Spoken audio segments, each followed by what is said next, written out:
Imagina estar encadenado en una celda romana, rodeado de guardias armados, sin saber si mañana serás ejecutado. Y aún así, escribir sobre gozo inquebrantable. Suena imposible, ¿verdad? Pero esto es exactamente lo que hizo el apóstol Pablo cuando escribió Filipenses capítulo 4.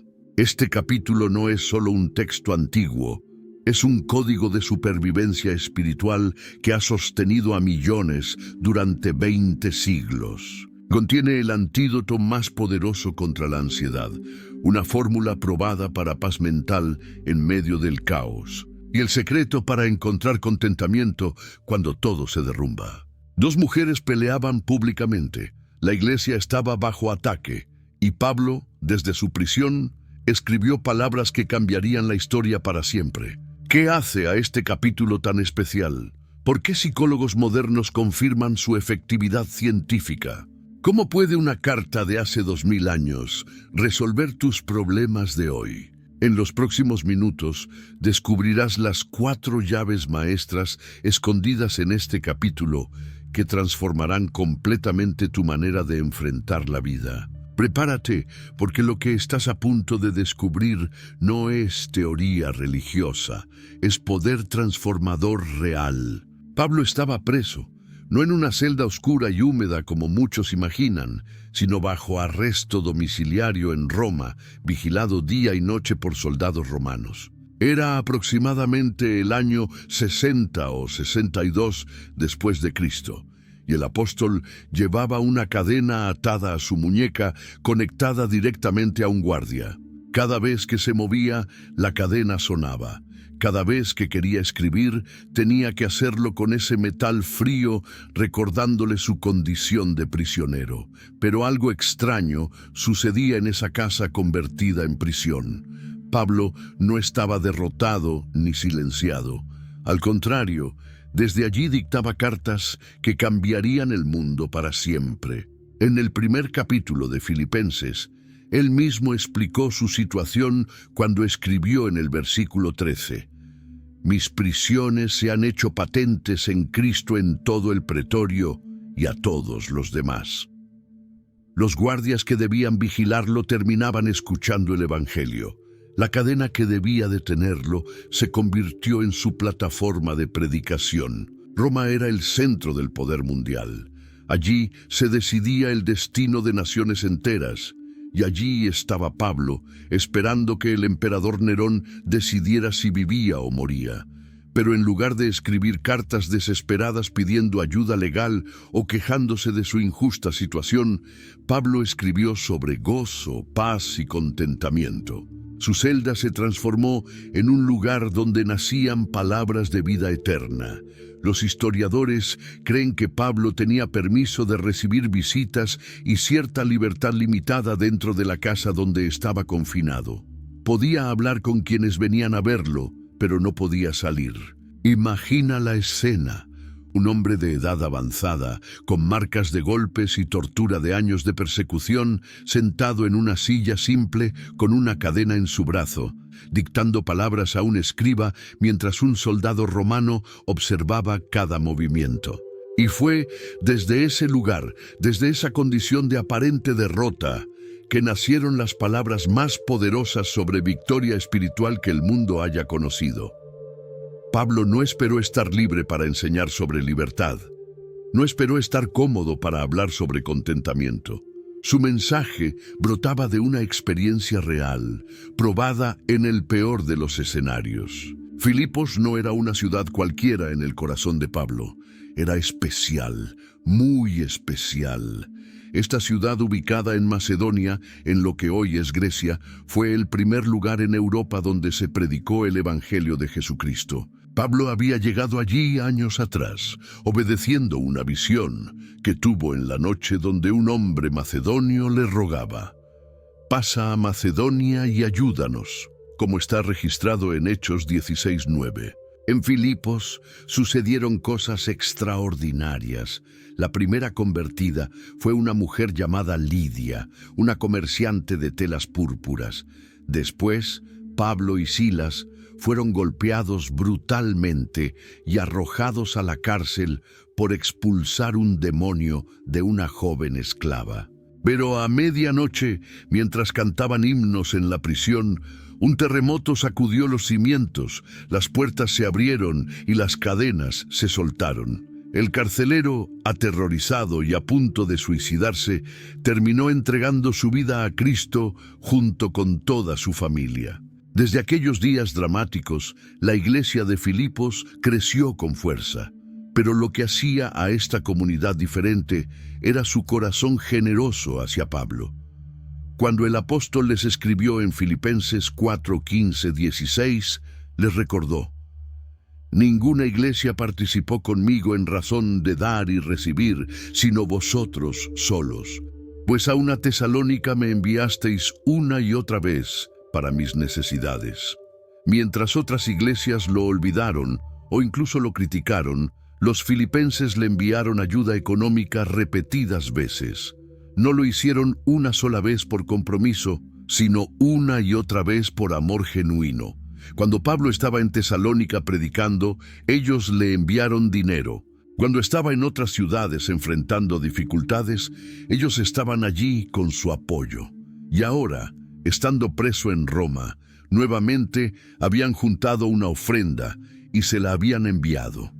Esta generosidad no era fácil. Filipos no era una ciudad rica. En 2 Corintios 8:2, Pablo mencionó que los macedonios, incluyendo a los filipenses, dieron con generosidad, incluso estando ellos mismos en grande prueba de tribulación y en profunda pobreza. Daban desde su necesidad, no desde su abundancia. Eso hacía su regalo aún más valioso. La relación entre Pablo y los filipenses no era la típica relación formal entre un líder religioso y su congregación. Era una relación de familia. Pablo los llamaba hermanos míos amados y deseados, gozo y corona mía, en Filipenses 4:1. Había un lazo emocional profundo, un amor mutuo que trascendía la distancia y las dificultades. Ellos no solo admiraban a Pablo como maestro, lo amaban como padre espiritual y él los amaba como hijos queridos. La ofrenda de los filipenses no llegó a Pablo por correo. No había servicio postal como lo conocemos hoy. Alguien tenía que hacer el peligroso viaje desde Filipos hasta Roma, llevando el dinero y probablemente también cartas y noticias de la iglesia. Ese alguien fue un hombre llamado Epafrodito. Epafrodito no era un mensajero cualquiera. Pablo lo llamó en Filipenses 2:25, mi hermano y colaborador y compañero de milicia, vuestro mensajero y ministrador de mis necesidades. Era un líder en la iglesia de Filipos, alguien en quien la congregación confiaba plenamente para representarlos ante el apóstol. Lo enviaron no solo con dinero, sino con la misión de quedarse con Pablo y servirle en lo que necesitara durante su prisión. El viaje desde Filipos hasta Roma era largo y peligroso. Tenía que recorrer aproximadamente 1000 kilómetros por caminos difíciles, atravesando montañas, cruzando el mar, enfrentando el riesgo de ladrones y las inclemencias del clima. Pero Epafrodito aceptó la misión con valor, llevando en sus manos el amor de su iglesia para su líder espiritual preso. Sin embargo, algo terrible sucedió.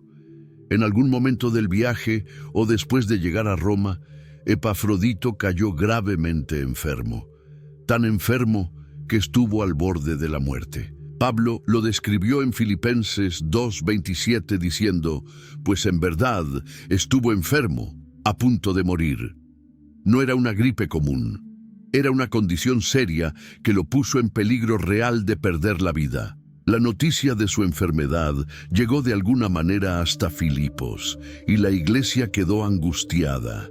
Imagina la preocupación. Habían enviado a uno de sus mejores hombres en una misión de amor y ahora recibían noticias de que estaba muriendo lejos de casa, en tierra extranjera. Epafrodito, a su vez, se enteró de que su iglesia estaba preocupada por él y eso le causó más angustia. Pablo escribió en el versículo 26, porque él tenía gran deseo de veros a todos vosotros, y gravemente se angustió, porque habíais oído que había enfermado. Pero Dios tuvo misericordia. Pablo lo explicó claramente en el versículo 27. Pero Dios tuvo misericordia de él, y no solamente de él, sino también de mí, para que yo no tuviese tristeza sobre tristeza. Epafrodito se recuperó. Fue un milagro de sanidad que Pablo atribuyó directamente a la compasión divina. Si Epafrodito hubiera muerto, Pablo habría sentido tristeza sobre tristeza. La tristeza de perder a un amigo querido sumada a la tristeza de saber que murió sirviendo en una misión relacionada con él. Una vez recuperado, Epafrodito se convertiría en el portador de esta carta de vuelta a Filipos. Pablo lo envió de regreso con instrucciones específicas en el versículo 29.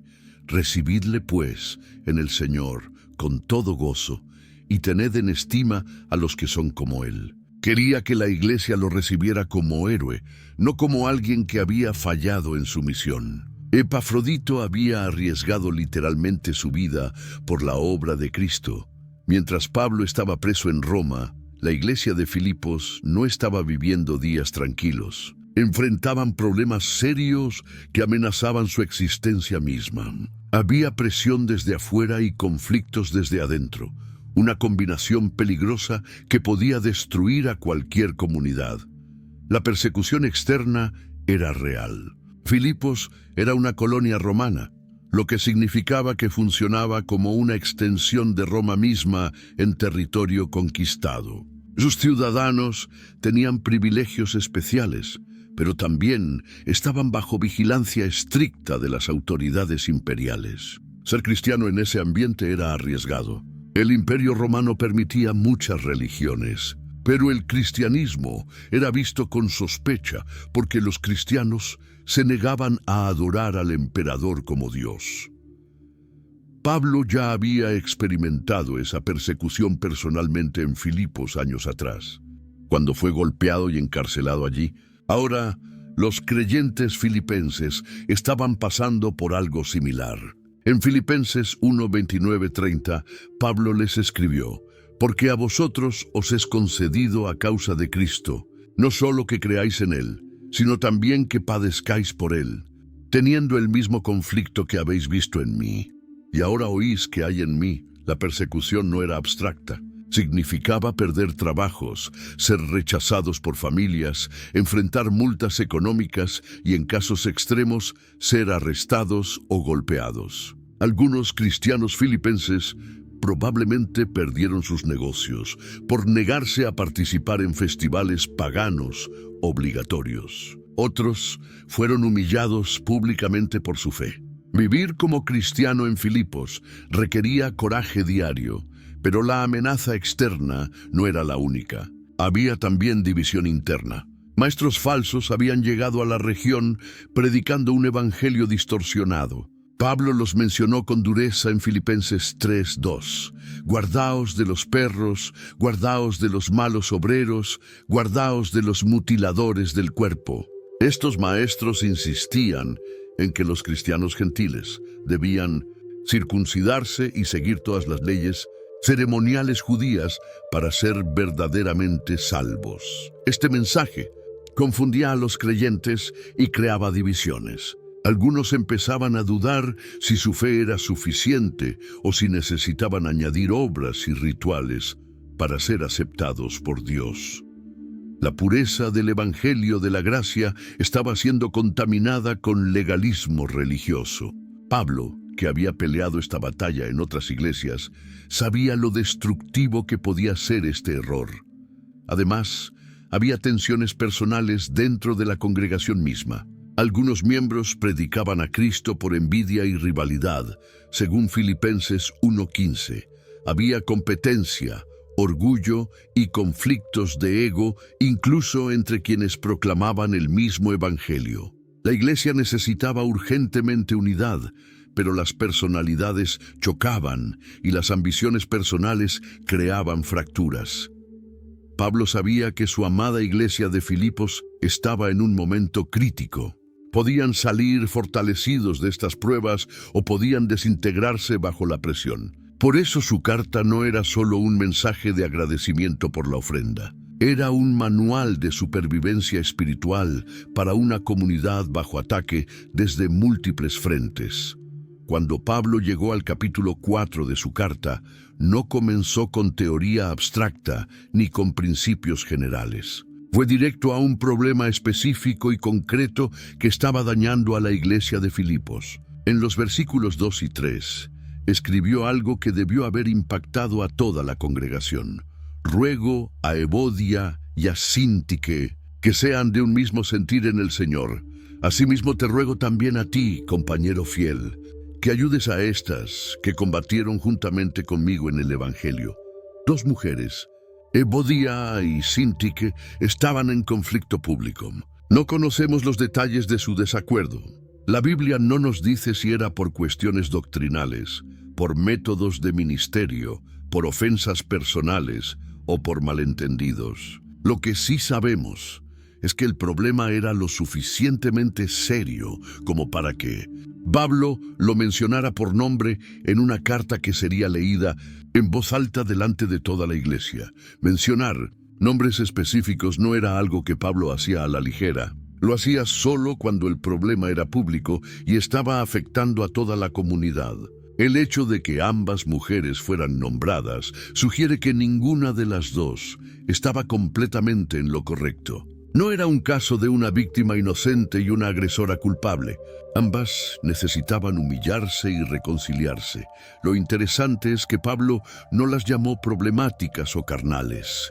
Al contrario, reconoció que eran mujeres que combatieron juntamente conmigo en el Evangelio. Eran líderes, colaboradoras valiosas que habían trabajado codo a codo con el apóstol en la extensión del reino de Dios. Habían arriesgado su reputación, su tiempo y probablemente su seguridad por la causa de Cristo. Eran mujeres de valor espiritual reconocido, pero incluso las personas maduras y comprometidas pueden entrar en conflictos que dañan la comunidad. Su desacuerdo no era un asunto privado que pudieran resolver en silencio. Se había vuelto público, visible, y estaba causando división en la iglesia. Otros miembros probablemente estaban tomando bandos. Algunos apoyaban a Evodia, otros a Síntique. Las conversaciones después de las reuniones seguramente giraban en torno a este conflicto. Pablo no solo habló con las dos mujeres, también pidió ayuda a un compañero fiel sin nombre. Este hombre, cuya identidad no conocemos, tenía la responsabilidad de mediar, de ayudar a estas dos líderes a encontrar el camino de regreso a la unidad. No era un chisme que Pablo estaba compartiendo. Era una intervención pastoral directa para sanar una herida abierta en el cuerpo de Cristo. La ubicación de este problema al inicio del capítulo 4 no es accidental. Pablo había hablado en los capítulos anteriores sobre la humildad de Cristo, sobre considerar a los demás como superiores a uno mismo, sobre tener la mente de Cristo. Ahora mostraba que esos principios no eran solo hermosas ideas teológicas. Debían aplicarse a situaciones reales y dolorosas donde el orgullo, el ego y las ofensas amenazaban con destruir la comunidad. El capítulo 4 comenzaba con un drama real, porque la vida cristiana no sucede en un vacío.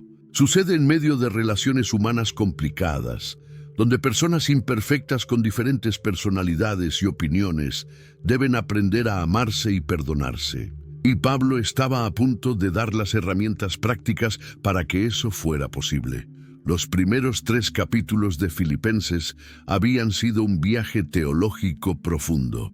Pablo había pintado retratos hermosos de quién es Cristo y qué significa seguirlo. En el capítulo 2, escribió uno de los pasajes más hermosos sobre la encarnación y humillación de Jesús, describiendo cómo siendo en forma de Dios, no estimó el ser igual a Dios como cosa a que aferrarse, sino que se despojó a sí mismo, tomando forma de siervo. Había hablado sobre la ciudadanía celestial, recordando a los filipenses en el capítulo 3, versículo 20, que nuestra ciudadanía está en los cielos. de donde también esperamos al Salvador, al Señor Jesucristo. Les había advertido sobre los falsos maestros, compartido su propio testimonio de haber considerado como basura todo lo que antes valoraba para ganar a Cristo, y les había llamado a imitar su ejemplo. Todo esto era doctrina sólida, verdad profunda que debía moldear la identidad de cada creyente. Pero Pablo sabía algo que muchos maestros religiosos olvidan. La doctrina correcta, que no se traduce en vida práctica, es inútil. Puedes tener la teología más perfecta del mundo, pero si no cambia cómo tratas a tu vecino, cómo manejas tus preocupaciones, cómo reaccionas ante los problemas, entonces es solo información muerta en tu cabeza. El capítulo 4 marcaba un cambio de tono. Pablo pasaba de lo teológico a lo práctico, de lo abstracto a lo concreto, de la doctrina a la aplicación. No abandonaba la doctrina, sino que la aterrizaba en situaciones específicas que todos enfrentamos.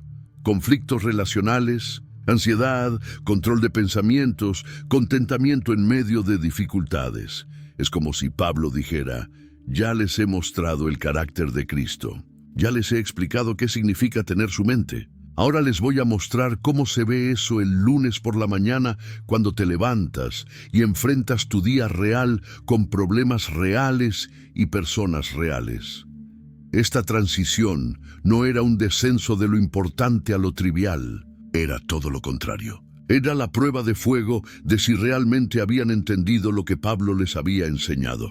Cualquiera puede asentir con la cabeza cuando escucha verdades hermosas sobre Cristo. Pero aplicar esas verdades cuando tu hermana en Cristo te ha ofendido, cuando tu negocio está colapsando, cuando la ansiedad te está consumiendo, ahí es donde se ve si la fe es real o solo es teoría religiosa. Pablo no presentaba esta transición como algo opcional, como si dijera: bueno, aquí hay algunas sugerencias prácticas por si les interesa. No, las instrucciones del capítulo 4 eran tan importantes como la doctrina de los capítulos anteriores. De hecho, eran la evidencia de que la doctrina había sido realmente comprendida y abrazada. La vida cristiana nunca fue diseñada para ser una colección de creencias correctas guardadas en un compartimento mental etiquetado como religión. Fue diseñada para ser una transformación completa que afecta cada área de la existencia: cómo piensas, cómo sientes, cómo te relacionas, cómo trabajas, cómo enfrentas el sufrimiento, cómo manejas el dinero, cómo reaccionas cuando alguien te trata mal. El capítulo 4 de Filipenses es donde la goma toca el camino, donde la fe sale del templo y entra en la cocina, en la oficina, en el dormitorio, en el mercado. Y Pablo estaba a punto de entregar herramientas probadas en su propia experiencia para que cualquier creyente en cualquier época pudiera vivir con poder espiritual en medio de circunstancias difíciles. La ironía de toda esta situación era imposible de ignorar. Pablo estaba literalmente encadenado mientras escribía sobre libertad espiritual. Tenía un guardia romano a su lado, vigilando cada palabra mientras dictaba instrucciones sobre gozo, paz y contentamiento. No podía caminar libremente por las calles de Roma, pero enseñaba sobre vivir en la libertad que Cristo da. Esta paradoja no era accidental ni irrelevante, era el corazón mismo del mensaje. Si Pablo hubiera escrito estas palabras desde un palacio, viviendo en comodidad y abundancia, sus palabras habrían tenido menos peso. Cualquiera puede hablar de gozo cuando todo va bien. Cualquiera puede hablar de paz cuando no hay tormentas. Cualquiera puede hablar de contentamiento cuando todas las necesidades están satisfechas. Pero Pablo escribía desde la tormenta misma. No estaba teorizando sobre cómo sería posible tener gozo en medio del sufrimiento. Estaba viviendo ese gozo mientras sufría. No estaba imaginando cómo alguien podría tener paz en medio del caos. Estaba experimentando esa paz mientras su vida pendía de un hilo, esperando el veredicto de un emperador impredecible y cruel. En Filipenses 1:12-14, Pablo había explicado algo extraordinario sobre su prisión. Quiero que sepáis, hermanos, que las cosas que me han sucedido han redundado más bien para el progreso del Evangelio, de tal manera que mis prisiones se han hecho patentes en Cristo en todo el pretorio y a todos los demás. Y la mayoría de los hermanos, cobrando ánimo en el Señor con mis prisiones, se atreven mucho más a hablar la palabra sin temor. Su encarcelamiento no había detenido el Evangelio, lo había expandido. Los guardias que lo vigilaban escuchaban sobre Cristo. Otros creyentes, al ver su valor, se animaban a ser más audaces en su testimonio. Lo que el enemigo intentó usar para silenciar a Pablo, Dios lo estaba usando para amplificar su mensaje. La cadena en su muñeca se había convertido en un megáfono espiritual. Pablo no estaba escribiendo desde una torre de marfil académica, protegido de las realidades duras de la vida. Escribía desde las trincheras, desde el campo de batalla, con las heridas frescas y las cicatrices visibles. Había sido azotado múltiples veces, apedreado hasta darlo por muerto, naufragado 3 veces, pasado hambre y frío, enfrentado peligros constantes. En 2 Corintios 11 había hecho una lista de sus sufrimientos, que resulta difícil de leer sin sentir el dolor. Y sin embargo, desde ese lugar de sufrimiento probado, Pablo no escribía quejas amargas ni lamentos desesperados. Escribía palabras de esperanza inquebrantable, de gozo que desafiaba las circunstancias, de paz que no tenía sentido lógico. Esto no era positividad forzada ni negación de la realidad. Era evidencia tangible de un poder sobrenatural que sostenía su alma. Cuando Pablo escribió en el capítulo 4 sobre contentamiento en cualquier situación, no era teoría. Había estado en ambos extremos, había conocido la abundancia y había conocido la necesidad extrema. Cuando escribió sobre ansiedad, conocía personalmente la tentación de preocuparse, pues había enfrentado amenazas de muerte constantes. Cuando escribió sobre controlar los pensamientos, sabía cuán fácil era que la mente se llenara de temor y desesperanza en medio de persecución. La autoridad de sus palabras no venía solo de su conocimiento teológico o de su encuentro con Cristo en el camino a Damasco. Venía de años de probar estas verdades en el laboratorio del sufrimiento real. Cada principio que enseñaba había sido forjado en el fuego de la experiencia personal. Por eso, las palabras del capítulo 4 no son consejos de autoayuda escritos por alguien que nunca ha sufrido realmente. Son estrategias de supervivencia espiritual entregadas por un veterano de guerra que había peleado las batallas más duras y había encontrado que las promesas de Dios son absolutamente confiables, incluso en los momentos más oscuros. En el mundo antiguo, las cartas tenían una estructura reconocida. Los escritores guardaban lo más importante para el final, sabiendo que las últimas palabras se quedarían resonando en la mente de los lectores después de que la carta fuera enrollada y guardada. El cierre de una carta no era un simple hasta luego casual. Era el lugar donde se resumían las ideas centrales y se dejaban las instrucciones más vitales. Pablo conocía perfectamente esta convención cultural, no por manipulación retórica, sino porque el Espíritu Santo lo guiaba para comunicarse efectivamente dentro del contexto de su tiempo. Y cuando llegó al capítulo 4, sabía que estaba escribiendo las palabras que quedarían más fuertemente grabadas en la memoria de los filipenses.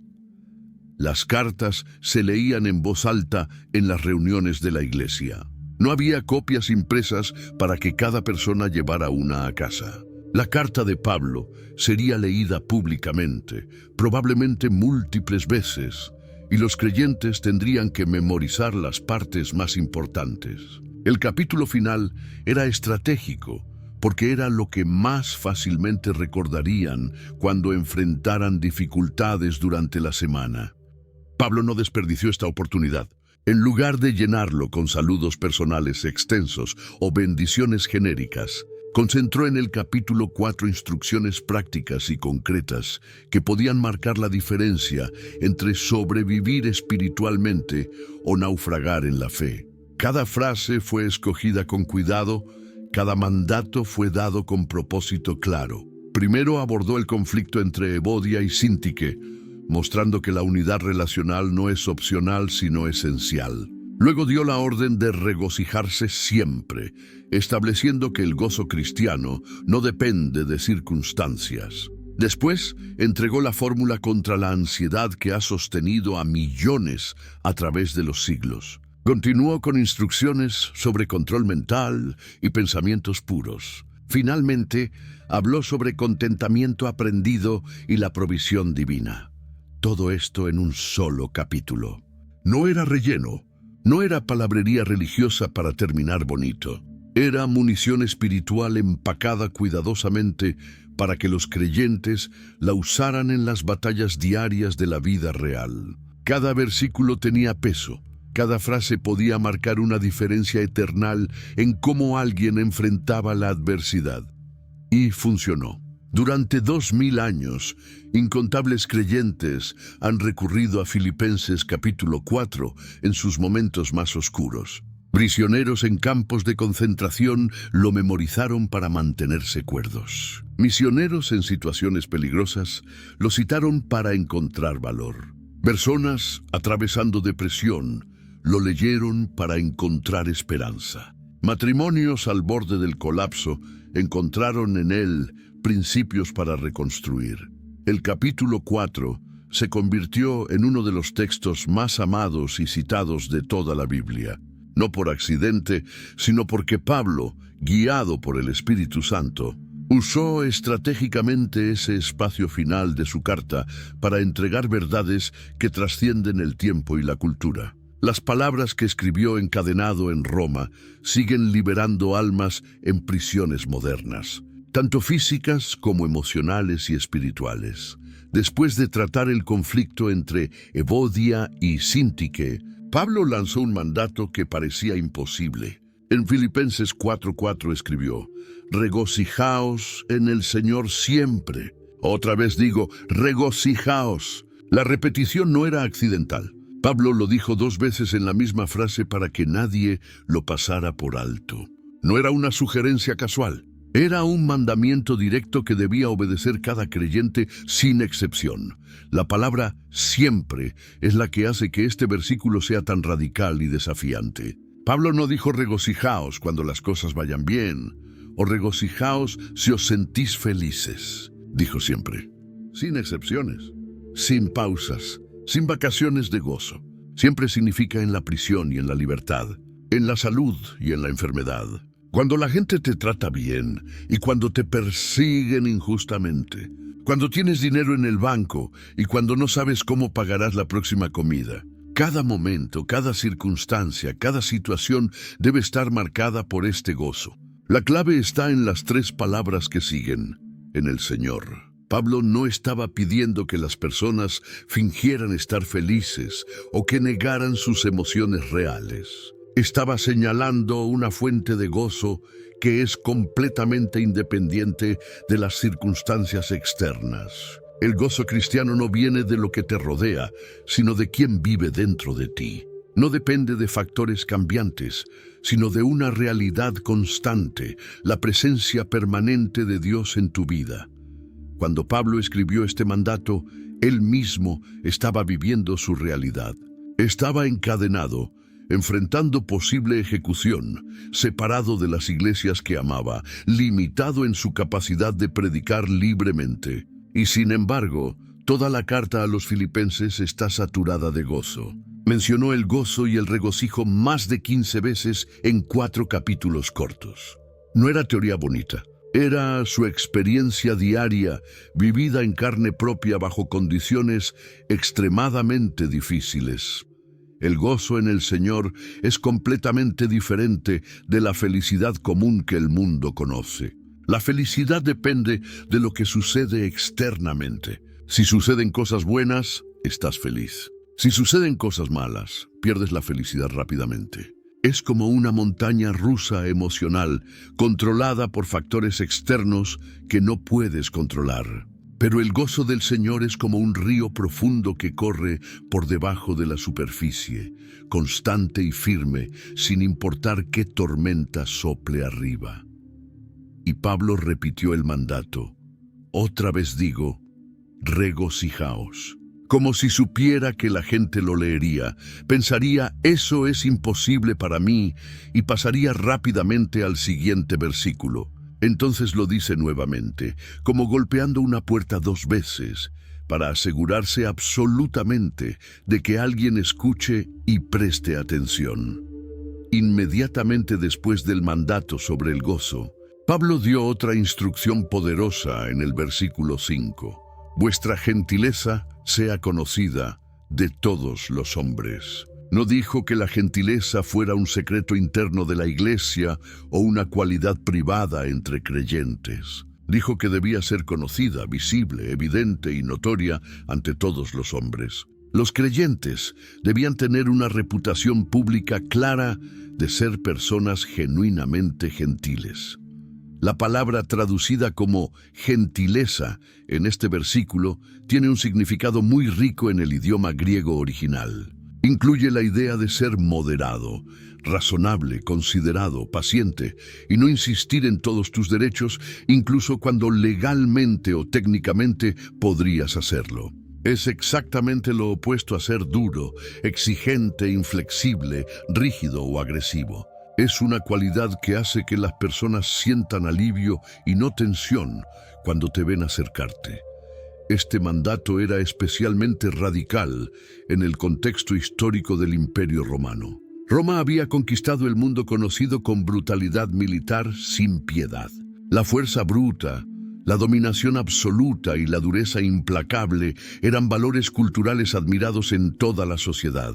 Los poderosos aplastaban a los débiles sin pensarlo 2 veces y sin remordimiento alguno. La compasión era vista como debilidad patética. La gentileza era despreciada como algo propio de perdedores sin carácter. Y en medio de ese mundo violento y brutal, Pablo le decía a los cristianos que debían destacarse públicamente por ser gentiles. No con algunos selectos, sino con todos. No solo con quienes les caían bien, sino con todos los hombres sin distinción. Eso incluía a los vecinos difíciles, a los jefes injustos, a los familiares hostiles, incluso a los perseguidores que los acusaban falsamente y los maltrataban. Esta gentileza no era debilidad disfrazada de espiritualidad, era fuerza verdadera bajo control consciente. Es fácil ser gentil cuando eres débil y no tienes opciones ni poder. Pero ser genuinamente gentil cuando tienes el poder de ser duro, eso requiere carácter maduro. Jesús mismo fue el modelo perfecto de esto en toda situación. Pablo agregó algo absolutamente crucial al final del versículo.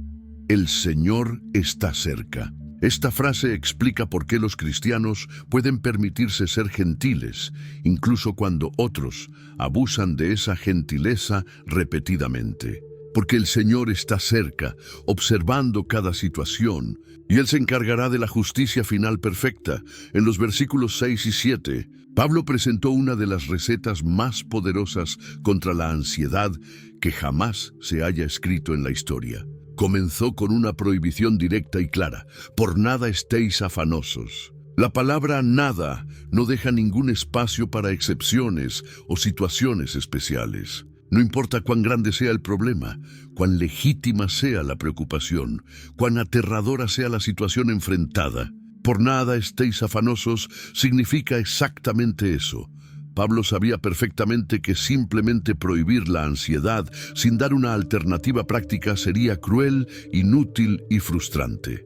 No puedes decirle a alguien deja de preocuparte inmediatamente, sin mostrarle qué hacer exactamente con esa energía mental que está consumiendo su alma. Por eso inmediatamente dio la solución concreta: si no sean conocidas vuestras peticiones delante de Dios en toda oración y ruego, con acción de gracias. Aquí está la fórmula precisa. Cuando sientas ansiedad subiendo en tu pecho, Cuando los pensamientos de preocupación empiecen a girar en tu mente como tormenta destructiva, lleva eso específicamente a Dios en oración detallada. No ores de forma vaga y general. Pablo dijo claramente, sean conocidas vuestras peticiones. Eso significa ser específico y concreto. Nombra el problema exacto, describe la necesidad real, presenta la situación completa en detalle delante de Dios. Pero aquí viene la parte que muchos creyentes olvidan completamente. Con acción de gracias. No es solo pedir desesperadamente, es pedir mientras agradeces sinceramente. Agradeces por lo que Dios ya ha hecho en el pasado. Agradeces porque sabes con certeza que Él escucha tu oración. Agradeces porque confías plenamente en su carácter, incluso antes de ver la respuesta visible. La gratitud es el ingrediente químico que transforma la oración desesperada en oración de fe poderosa. ¿Por qué funciona esto tan efectivamente? Porque la ansiedad nace precisamente cuando intentas controlar cosas que no puedes controlar realmente. Cuando cargas en tus hombros débiles responsabilidades que son demasiado pesadas para ti solo. La oración específica es el acto consciente de transferir esa carga pesada de tus hombros, débiles a los hombros todopoderosos e infinitos de Dios. Y entonces Pablo prometió el resultado garantizado en el versículo 7. Y la paz de Dios, que sobrepasa todo entendimiento, guardará vuestros corazones y vuestros pensamientos en Cristo Jesús. Esta no es paz humana común que depende de que todo esté bajo control perfecto. Es paz de Dios, una paz sobrenatural y divina que no tiene ningún sentido lógico cuando la miras desde afuera. La paz que Pablo describió en detalle no es un sentimiento vago de tranquilidad pasajera. Es una fuerza protectora activa y poderosa. Cuando escribió que esta paz guardará vuestros corazones y vuestros pensamientos en Cristo Jesús, estaba usando lenguaje militar específico que sus lectores filipenses entenderían perfectamente. Filipos era una colonia militar romana importante. Conocían exactamente cómo funcionaban los guardias militares y las fortalezas protegidas.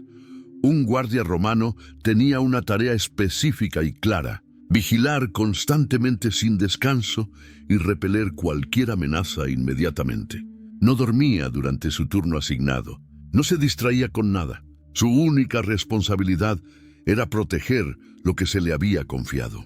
Y Pablo decía que la paz de Dios funciona exactamente así en la vida del creyente fiel. Se para como centinela vigilante entre tu alma y absolutamente todo lo que intenta destruir tu estabilidad espiritual. El corazón y los pensamientos son los dos lugares exactos que necesitan mayor protección constante. El corazón representa tus emociones profundas, tus afectos personales, tu voluntad.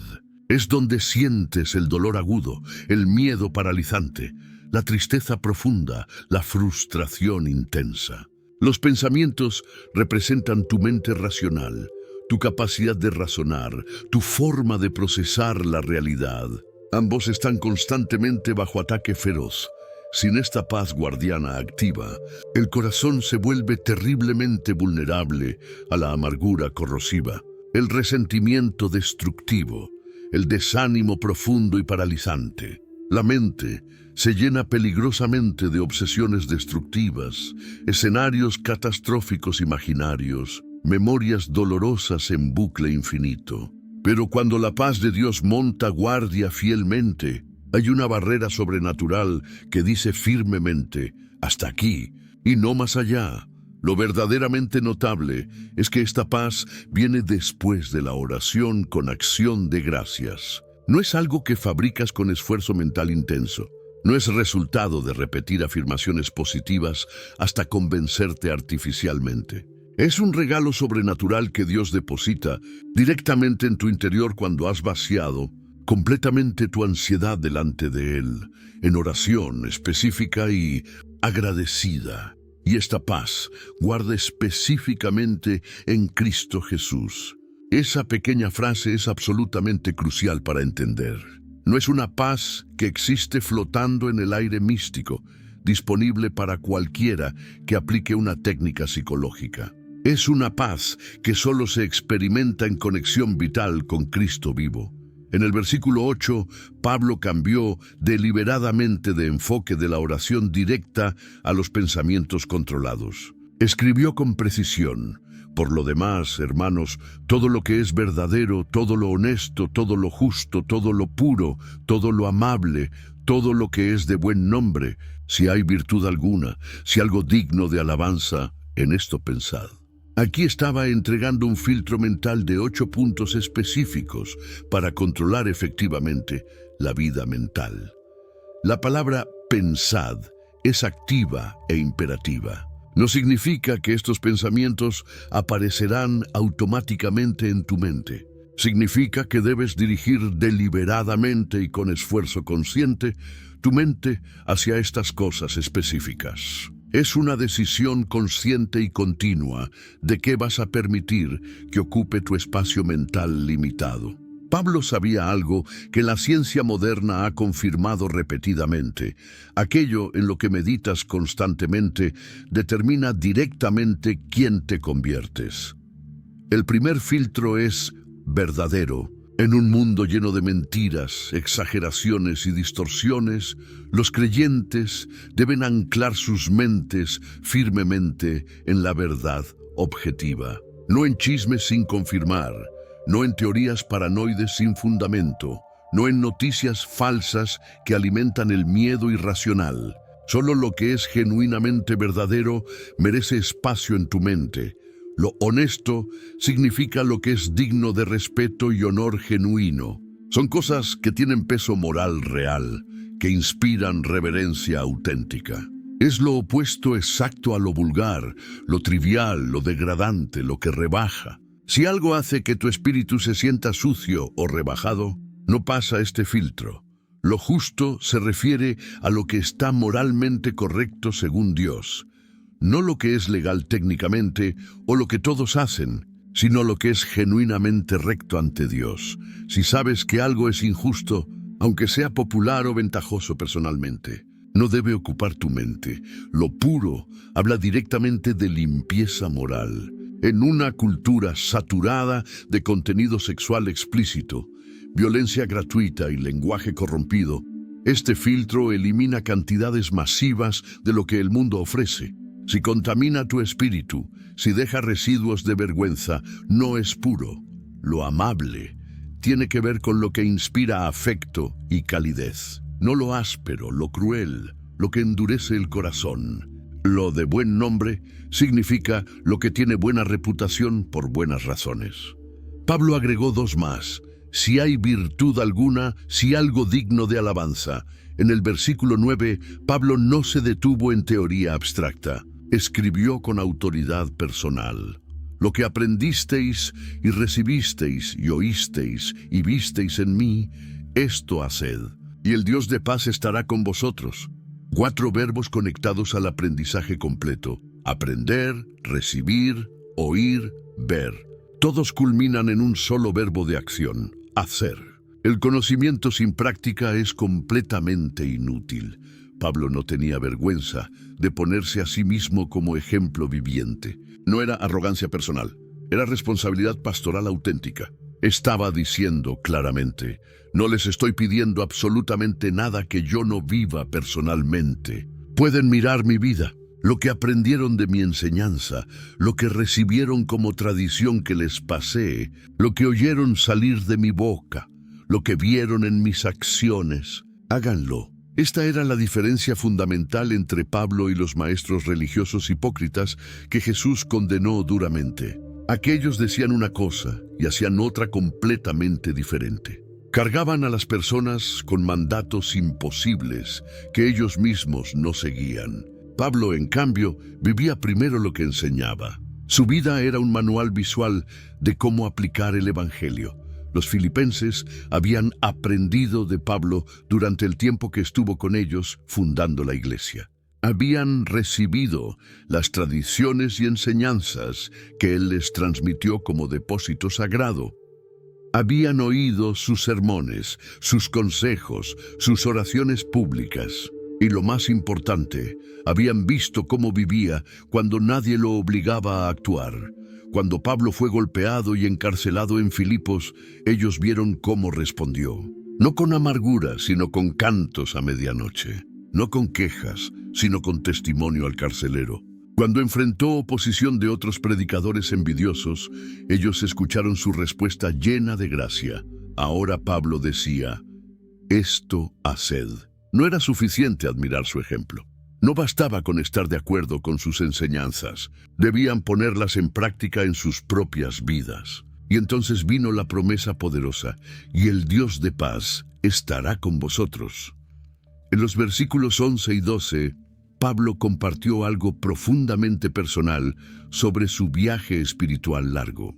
Escribió, no lo digo porque tenga escasez, pues he aprendido a contentarme, cualquiera que sea mi situación. Sé vivir humildemente y sé tener abundancia. En todo y por todo estoy enseñado, así para estar saciado como para tener hambre, así para tener abundancia como para padecer necesidad. La palabra clave aquí es aprendido. Pablo no nació con un temperamento naturalmente contento. No era su personalidad innata, era algo que tuvo que aprender a través de experiencias. Y si él tuvo que aprenderlo, eso significa que cualquier persona puede aprenderlo. El contentamiento no es genético, es una habilidad espiritual que se desarrolla. Pablo había experimentado ambos extremos del espectro económico. Había conocido la abundancia material y la pobreza extrema. Había tenido tiempos de estar saciado con comida y tiempos de hambre real. Había vivido temporadas de tener más que suficiente y temporadas de necesidad apremiante. Y en ambos extremos había descubierto cómo estar contento. Esto es revolucionario, porque la mayoría de las personas ponen su contentamiento en el futuro incierto. Dicen, cuando consiga ese trabajo, entonces estaré contento. Cuando me case, entonces estaré satisfecho. Pero Pablo había descubierto que el contentamiento nunca se encuentra en circunstancias externas. El contentamiento no significa resignación pasiva. No es decir, bueno, supongo que esto es lo mejor que puedo esperar, así que me conformo. Eso es derrota disfrazada de espiritualidad. El contentamiento verdadero es algo completamente diferente. Es una profunda satisfacción en Dios mismo. Pablo dijo, en todo y por todo estoy enseñado. Cada situación difícil fue una lección. Cada temporada de abundancia fue una prueba. Cada necesidad fue una oportunidad de aprender a confiar. En el versículo 13, Pablo reveló la fuente de su contentamiento con una de las declaraciones más citadas de toda la Biblia. Todo lo puedo en Cristo que me fortalece. Esta frase ha sido impresa en millones de camisetas, tazas y pósteres, frecuentemente desconectada de su contexto real. Pablo no estaba haciendo una declaración triunfalista sobre lograr cualquier meta que se propusiera. No estaba diciendo que con suficiente fe positiva podrías ganar cualquier competencia, conseguir cualquier trabajo o alcanzar cualquier sueño. El contexto inmediato de todo lo puedo es el contentamiento en cualquier circunstancia. Lo que Pablo estaba diciendo era esto: tengo la capacidad, dada por Cristo, de enfrentar cualquier situación que la vida me presente, ya sea abundancia o necesidad, ya sea éxito o sufrimiento, ya sea libertad o prisión. Nada puede quebrarme espiritualmente porque Cristo mismo me fortalece constantemente. La palabra fortalece está en tiempo presente continuo. No es algo que sucedió una vez en el pasado. Es algo que Cristo hace momento a momento. Cada vez que Pablo enfrentaba una nueva dificultad, Cristo le daba nueva fuerza. Cada vez que una circunstancia amenazaba con abrumarlo, Cristo inyectaba nuevo poder. Este poder no era algo que Pablo poseía. Era algo que Cristo compartía con él en una relación viva y activa. Pablo no se levantaba cada mañana pensando, tengo suficiente fuerza almacenada en mí para enfrentar hoy. Se levantaba pensando, Cristo vive en mí. Esta verdad transformó cómo Pablo veía las dificultades. En lugar de verlas como obstáculos que debía evitar, las veía como oportunidades para experimentar el poder de Cristo de nuevas formas. Cada situación imposible era una invitación a ver a Cristo hacer lo que Pablo no podía. El todo que Pablo podía hacer no era una lista ilimitada de logros impresionantes. Era la capacidad de mantenerse fiel a Cristo, vivir con integridad, amar cuando es difícil, perdonar cuando duele. La frase en Cristo es absolutamente central. El conflicto entre Evodia y Síntique no era un problema antiguo sin relevancia hoy. Era un patrón que se repite en cada generación. Dos personas valiosas, ambas comprometidas con la misma causa, pero incapaces de trabajar juntas. Pablo no ignoró este problema. En Filipenses 4, 2, 3, intervino directamente. Ruego a Evodia y a Síntique que sean de un mismo sentir en el Señor. Asimismo te ruego también a ti, compañero fiel, que ayudes a estas que combatieron juntamente conmigo en el Evangelio.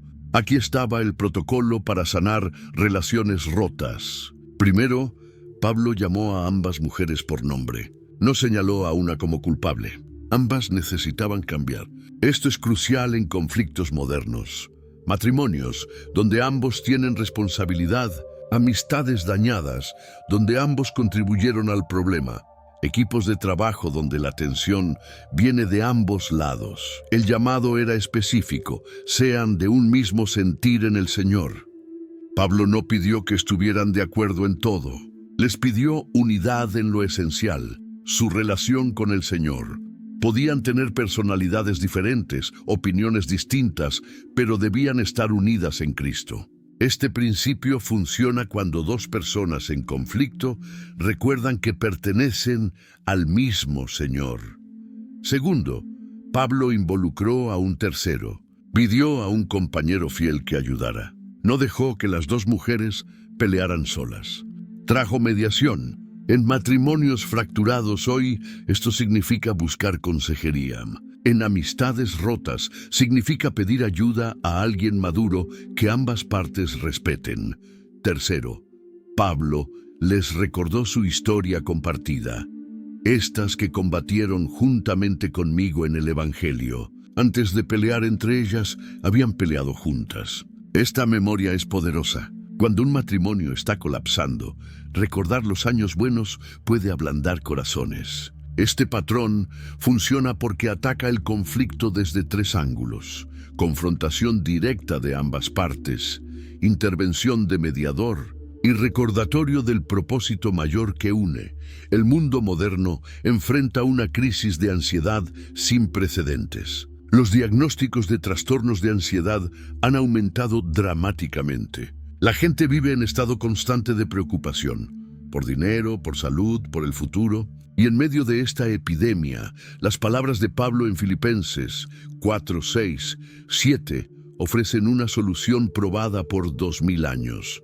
Pablo escribió la fórmula: por nada estéis afanosos, sino sean conocidas vuestras peticiones delante de Dios en toda oración y ruego, con acción de gracias. Y la paz de Dios, que sobrepasa todo entendimiento, guardará vuestros corazones y vuestros pensamientos en Cristo Jesús. No era filosofía abstracta, era una receta práctica con ingredientes específicos. Lo fascinante es que la ciencia moderna ha comenzado a confirmar lo que Pablo sabía por revelación divina. Estudios de neurociencia muestran que la gratitud activa áreas del cerebro asociadas con regulación emocional. Cuando agradeces conscientemente, tu cerebro libera dopamina y serotonina, químicos que mejoran el estado de ánimo. La ansiedad dispara cortisol, la hormona del estrés que daña el cuerpo. Cuando combinas oración específica con gratitud genuina, sucede algo neurológico. Los patrones de pensamiento cambian. El cerebro se reconfigura. Las vías neuronales asociadas con preocupación se debilitan mientras las asociadas con paz se fortalecen. Esto es como Dios diseñó el cerebro humano. La clave está en la especificidad y gratitud combinadas. No es suficiente preocuparse y orar vagamente. La fórmula de Pablo requiere ambas. Nombra exactamente qué te preocupa, preséntalo delante de Dios, y mientras lo haces, agradece por lo que ya conoces de su carácter. Cuando alguien está despierto a las 3 de la mañana con ansiedad financiera, puede aplicar esto. En lugar de dar vueltas repasando números, puede hablar con Dios. Señor, debo 3,000. No sé cómo pagaré. Pero gracias porque has provisto antes. Gracias porque sigues dándome trabajo. Esa combinación activa la promesa de paz que guarda el corazón. Miles han descubierto que esta fórmula antigua funciona en crisis modernas. El filtro mental que Pablo presentó en Filipenses 4:8 se ha vuelto más relevante que nunca.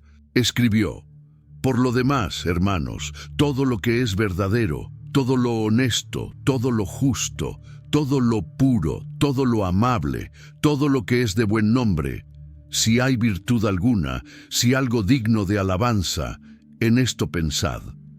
En el primer siglo, este filtro protegía contra chismes y filosofías destructivas. Hoy, el problema se ha multiplicado exponencialmente. Los algoritmos de redes sociales están diseñados para capturar atención, bombeando contenido que genera reacciones emocionales fuertes. Negatividad, comparación, indignación, estos generan más clics. Entonces los algoritmos muestran más de lo que te mantiene enganchado, incluso si te daña. Una persona promedio consume más información en un día que alguien en el primer siglo consumía en un año. Y gran parte no pasa ni uno de los 8 filtros de Pablo. Noticias falsas violan verdadero. Contenido vulgar viola honesto y puro. Chismes violan de buen nombre. Videos de violencia extrema violan amable. Publicaciones diseñadas para provocar envidia violan virtuoso. Tu mente no fue diseñada para filtrar esta cantidad de basura. Cuando pasas horas diarias consumiendo contenido que viola estos filtros, tu salud mental sufre. La ansiedad aumenta, la depresión se profundiza, la concentración disminuye, las relaciones reales se deterioran. Aplicar el filtro de Filipenses 4:8 en la era digital requiere decisiones radicales. Significa evaluar cada aplicación. ¿El contenido que consumo aquí pasa estos filtros? Si tu feed está lleno de negatividad, comparaciones que generan envidia, necesitas cambios. Tal vez significa dejar de seguir ciertas cuentas, tal vez eliminar aplicaciones, tal vez establecer límites estrictos de tiempo. Lo mismo aplica a entretenimiento.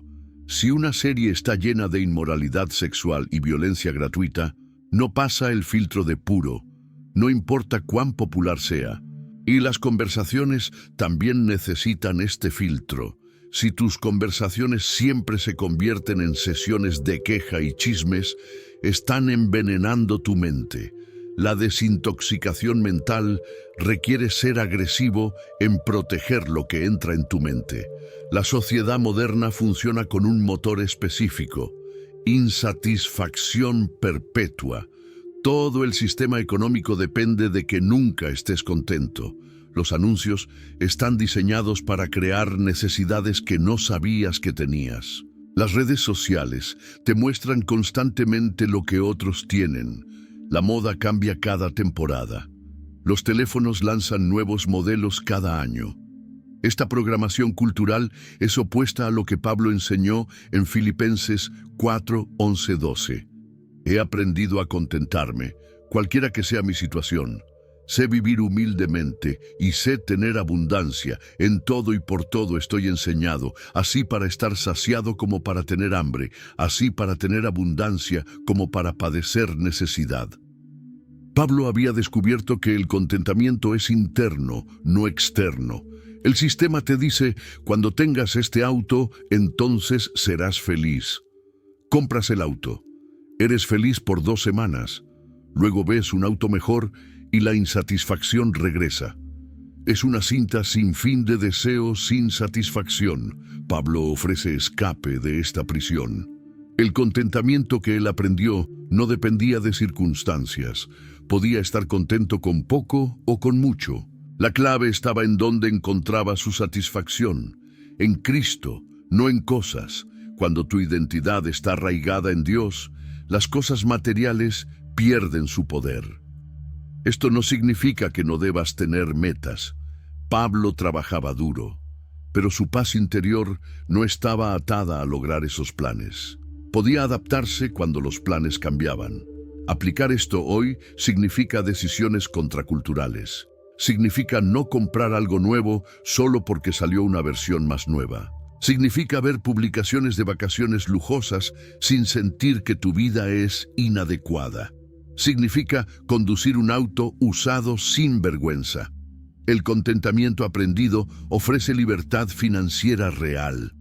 Cuando no necesitas constantemente más, puedes ahorrar, puedes dar generosamente y ofrece libertad emocional.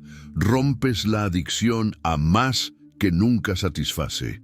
Descubres que puedes ser feliz con lo que tienes mientras trabajas hacia lo que quieres. Cuando la vida colapsa, las palabras bonitas se revelan como vacías o como verdad poderosa. La declaración de Pablo en Filipenses 4:13, todo lo puedo en Cristo que me fortalece, ha sido probada en los hornos más calientes del sufrimiento y ha demostrado ser cable de vida, no cliché. Considera a la mujer que recibe el diagnóstico, cáncer en etapa avanzada. Los doctores dan porcentajes aterradores. Los tratamientos prometen meses de agonía sin garantía. En ese momento, ella puede colapsar en desesperación o puede aferrarse a esta promesa. Miles han testificado que cuando todo en ellos quería rendirse, algo sobrenatural sucedió al reclamar esta verdad. Cristo les dio fuerza que no era suya, fuerza para enfrentar el siguiente tratamiento, fuerza para mantener esperanza cuando las estadísticas decían que se rindieran. O el hombre que pierde su trabajo después de 20 años, no porque hizo algo malo, sino porque la economía cambió.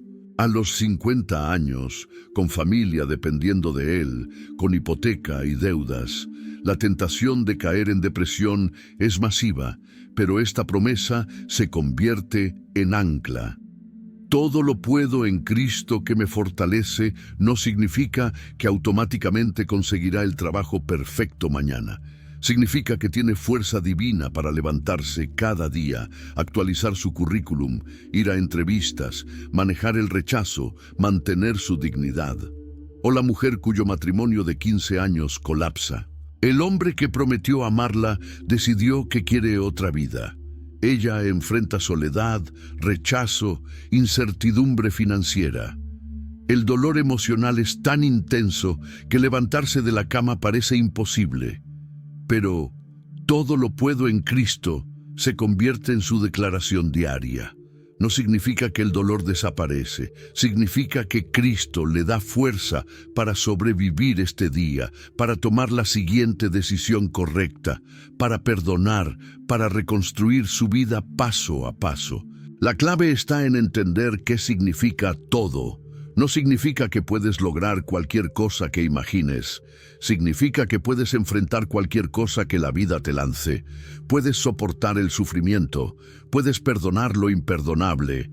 Puedes levantarte después de ser golpeado. Y el poder no viene de ti. Viene en Cristo que me fortalece. Es Cristo viviendo en ti, dándote acceso a su fuerza infinita. Cuando Pablo agradeció a los filipenses por su ofrenda en el versículo 10, podría haber dicho simplemente gracias por el dinero, pero dijo algo más profundo. En los versículos 17-18 escribió, no es que busque dádivas, sino que busco fruto que abunde en vuestra cuenta. Pero todo lo he recibido y tengo abundancia, estoy lleno, habiendo recibido de Epafrodito lo que enviasteis, olor fragante, sacrificio acepto, agradable a Dios. Pablo no estaba emocionado principalmente por lo que la ofrenda hacía por él, estaba emocionado por lo que hacía por ellos. fruto que abunde en vuestra cuenta, significa que cada acto de generosidad tiene consecuencias eternas para quien da. No es transacción financiera simple, es práctica espiritual que produce fruto que se acumula en tu cuenta celestial. Este principio funciona hoy exactamente como funcionaba entonces. Cuando das generosamente para la obra de Dios, algo espiritual sucede. No es solo que tu dinero ayuda, es que tu corazón cambia. La generosidad rompe el poder del dinero sobre tu vida. Demuestra que confías en Dios como proveedor. Y Pablo llamó a su ofrenda olor fragante, sacrificio acepto, agradable a Dios. No estaba hablando de su propia apreciación. Estaba diciendo que Dios mismo recibió su ofrenda como adoración. Cuando dieron dinero para sostener el ministerio, Dios lo vio como si le estuvieran ofreciendo incienso en su altar. La generosidad es adoración. La Biblia promete que la generosidad estratégica resulta en bendición. No es prosperidad tipo lotería. Es un principio de mayordomía. Dios confía más recursos a quienes demuestran fidelidad. Lucas 6:38 dice: «Dad y se os dará, medida buena, apretada, remecida y rebosando, darán en vuestro regazo». Miles han probado esto. La familia que decide dar su primer 10% a Dios, incluso cuando el presupuesto está apretado, descubre que de alguna forma el 90% restante alcanza más. La persona que ve una necesidad y da sacrificialmente encuentra que sus propias necesidades son cubiertas de formas inesperadas. Esto no es magia, es cómo funciona el reino de Dios. El patrón que los filipenses demostraron al apoyar a Pablo era un modelo de cómo debe funcionar la comunidad cristiana. Cuando Pablo estaba en prisión, vulnerable y necesitado, ellos no lo olvidaron. Juntaron dinero, enviaron a Epafrodito con la ofrenda y con el encargo de quedarse para servir a Pablo. Arriesgaron la vida de uno de sus mejores líderes para asegurarse de que Pablo no peleara su batalla solo. Este modelo es desesperadamente necesario hoy. Demasiados creyentes están luchando batallas en aislamiento. Están lidiando con depresión, pero no le dicen a nadie. Están enfrentando crisis financieras, pero tienen vergüenza de pedir ayuda. Están atravesando crisis matrimoniales, pero mantienen la fachada. Están batallando con adicciones, pero no confían en nadie. Y el enemigo usa ese aislamiento para destruirlos. Los grupos pequeños, cuando funcionan correctamente, replican el patrón de los filipenses. No son solo estudios bíblicos académicos, son comunidades donde las personas conocen las batallas reales de los demás y se comprometen a sostener mutuamente. Cuando alguien está desempleado, el grupo ayuda con comida y contactos laborales. Cuando alguien está en el hospital, el grupo se organiza para visitas. Cuando alguien está luchando con tentación, el grupo provee rendición de cuentas y oración. La mentoría funciona igual. Un creyente maduro toma a alguien más joven bajo su ala, no solo para enseñar teoría, sino para caminar juntos. Cuando el más joven enfrenta decisiones difíciles, tiene a alguien sabio a quien llamar. Cuando está tentado a rendirse, tiene a alguien que puede hablar verdad con amor. El apoyo práctico es crucial.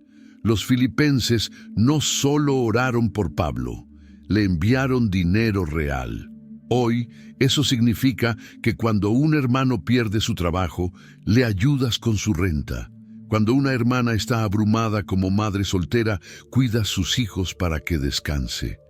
Cuando alguien está enfermo, llevas comida. La fe sin obras es muerta.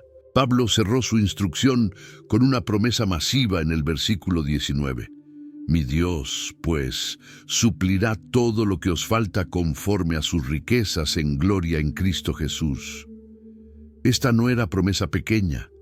No dijo que Dios supliría algunas cosas. Dijo todo lo que os falta. Y no sería de recursos limitados, sino conforme a sus riquezas en gloria. Esta promesa viene en contexto de la generosidad filipense. Habían dado sacrificialmente para apoyar a Pablo. Y ahora Pablo les asegura que Dios mismo se hace responsable de suplir todas sus necesidades. No porque merecían comprar bendiciones, sino porque Dios siempre cuida de quienes confían en Él lo suficiente para dar generosamente. Todo lo que os falta incluye necesidades materiales, comida, ropa, casa, dinero. Dios promete proveer, pero va mucho más allá. Incluye necesidades emocionales, paz, gozo, esperanza. Incluye necesidades relacionales, reconciliación, comunidad, amor. Incluye necesidades espirituales, perdón, santificación, crecimiento. Cada área donde hay falta, Dios promete suplir, y la fuente es ilimitada, conforme a sus riquezas en gloria. Dios no está operando de un presupuesto limitado. Sus recursos son infinitos. Puede dar abundantemente a todos sin nunca vaciarse. Cuando provee para ti, no está quitándole a nadie más. Pero esta promesa trasciende incluso la provisión en esta vida.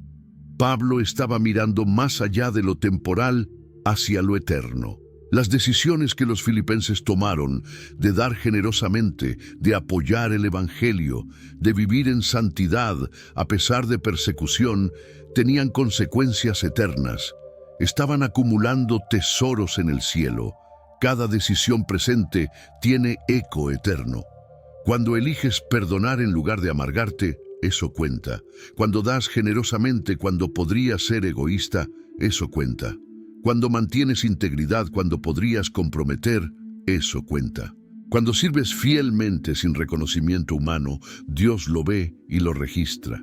Y en la eternidad recibirás recompensa que hace que cualquier sacrificio temporal parezca insignificante. Si este video te ayudó a entender mejor la palabra de Dios, suscríbete al canal para no perderte más contenido bíblico profundo que puede cambiar tu vida. Y si conoces a alguien que está luchando con ansiedad, con conflictos relacionales, con insatisfacción constante, comparte este video con esa persona. Podría ser exactamente el mensaje que necesita escuchar hoy. Filipenses 4. No es solo un capítulo para leer, es un capítulo para vivir. Que Dios te dé gracia para aplicar estas verdades cada día de tu vida.